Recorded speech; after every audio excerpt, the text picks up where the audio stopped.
চাঁপাইনবাবগঞ্জ থেকে এই মেয়ের ভালোবাসার টানে চলে আসছে। এই মেয়েটা চাঁপাইনবাবগঞ্জ বাসা তার। সে এই মেয়ের ভালোবাসার টানে চলে আসছে। এই মেয়ের একটা সংসার আছে, তার স্বামী আছে। সেই স্বামী থাকা সত্ত্বেও তারা সমকামিতায় মেয়েদের সাথে ভালোবাসায় লিপ্ত হয়ে গেছে। সেই মেয়ের জন্য তার স্বামীকেও সে বাদ দিতে পারে,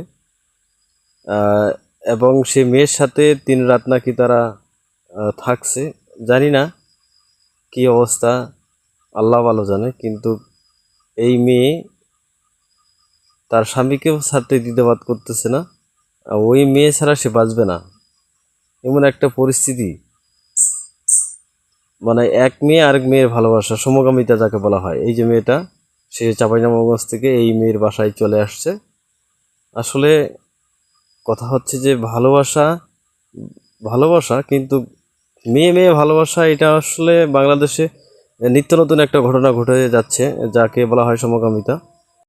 মেয়েটা সেই মেয়ের জন্য তার স্বামীকেও ছাড়তে পারে, এমন বিরল ঘটনা আসলে সচরাচর ঘটে না, ইদানিং ঘটে যাচ্ছে।